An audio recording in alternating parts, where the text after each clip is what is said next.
We are live!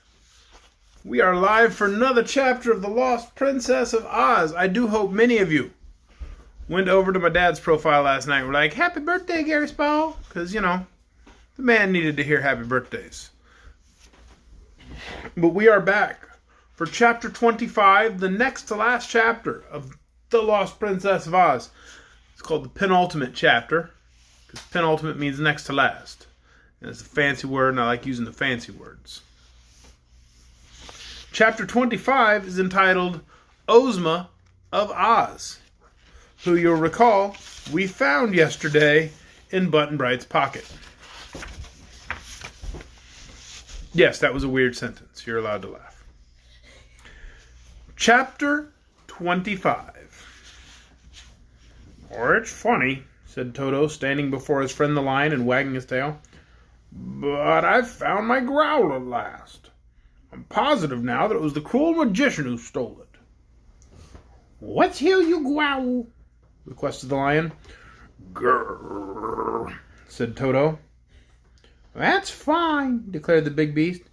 It isn't as growl as deep as the growl of the Lavender Bear, but it is a very respectable growl for a small dog. Where did you find it, Toto?" "Well, I was smelling in the corner yonder," said Toto, "when suddenly a mouse ran out, and I growled."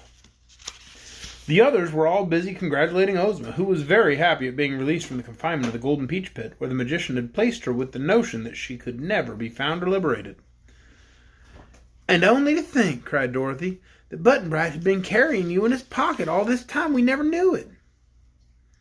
"The little pink bear told you," said the Bear King, "but you wouldn't believe him." "Never mind, my dears," said Ozma graciously. "All is well that ends well, and you couldn't be expected to know I was inside the Peach Pit. Indeed, I feared I would remain a captive much longer than I did, for Ugu is a bold and clever magician, and he had hidden me very secretly." "You were in a fine peach," said Button-Bright. "Best I ever ate." "The magician was foolish to make the peach so tempting," remarked the wizard, "but Ozma would lend beauty to any transformation." "How did you manage to conquer Ugu the shoemaker?" inquired the girl ruler of Oz. Dorothy started to tell the story, and Trot helped her, and Button-Bright wanted to relate in his own way, and the wizard tried to make it clear to Ozma, and Betsy had to remind them of important things they left out, and altogether there was such a chatter that it was a wonder Ozma understood any of it.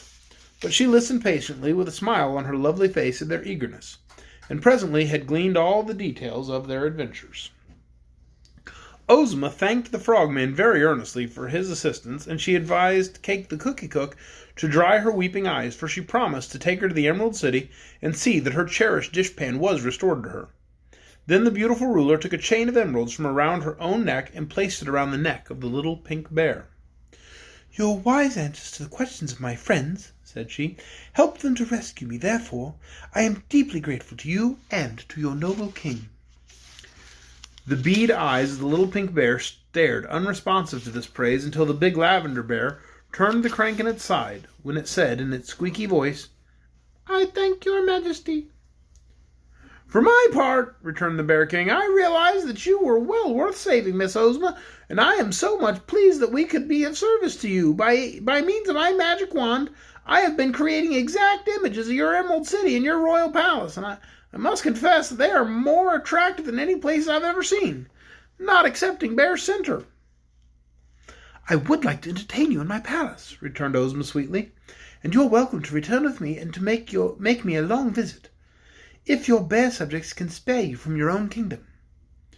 "As for that," answered the king, "my kingdom causes me little worry, and I often find it somewhat tame and uninteresting.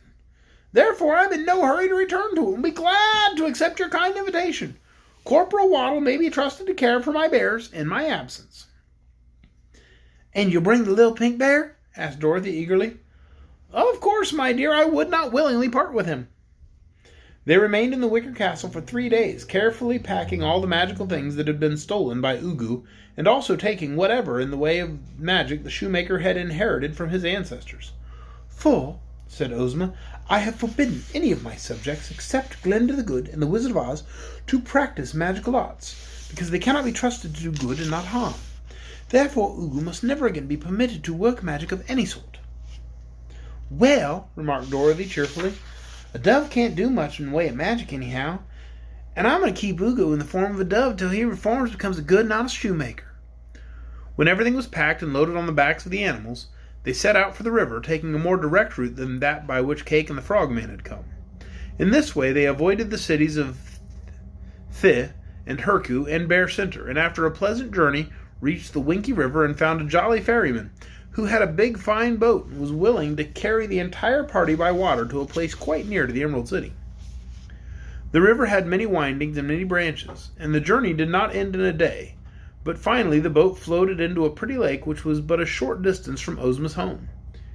Here the jolly ferryman was rewarded for his labors, and the entire party set out in a grand procession to march to the Emerald City. News that the royal Ozma had been found spread quickly throughout the neighborhood, and both sides of the road soon became lined with loyal subjects of the beautiful and beloved ruler. Therefore Ozma's ears heard little but cheers, and her eyes beheld little else than waving handkerchiefs and banners during all the triumphal march from the lake to the city's gates. And there she met a still greater concourse, for all the inhabitants of the Emerald City turned out to welcome her return, and several bands played gay music, and all the houses were decorated with flags and bunting, and never before were the people so joyous and happy as at this moment when they welcomed home their girl ruler. For she had been lost, and was now found again, and surely that was cause for rejoicing. Glinda was at the royal palace to meet the returning party, and the good sorceress was indeed glad to have her great book of records returned to her, as well as all the precious collection of magic instruments and elixirs and chemicals that had been stolen from her castle. Cap'n Bill and the wizard at once hung the magic picture upon the wall of Ozma's boudoir, and the wizard was so light-hearted that he did several tricks with the tools in his black bag to amuse his companions and prove that once again he was a powerful wizard. For a whole week there was feasting and merriment and all sorts of joyous festivities at the palace, in honor of Ozma's safe return. The Lavender Bear and the Little Pink Bear received much attention, and were honored by all much to the Bear King's satisfaction.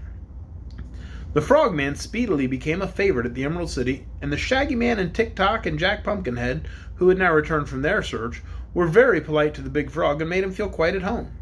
Even the Cookie Cook became, because she was a stranger and Ozma's guest, was shown as much deference as if she had been a queen. "All the same, your majesty," said Cake to Ozma day after day with tiresome repetition, "I hope you will soon find my jeweled dishpan, for I can never quite be happy without it." And that's the end of chapter 26, or of chapter 25, I'm sorry.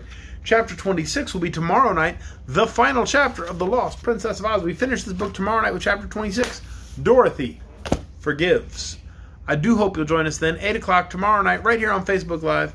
And then 8 o'clock Sunday night, we're going to start the 12th book of the Oz series, The Tin Woodman of Oz. Tune in every night. It's another chapter. Good night, everyone.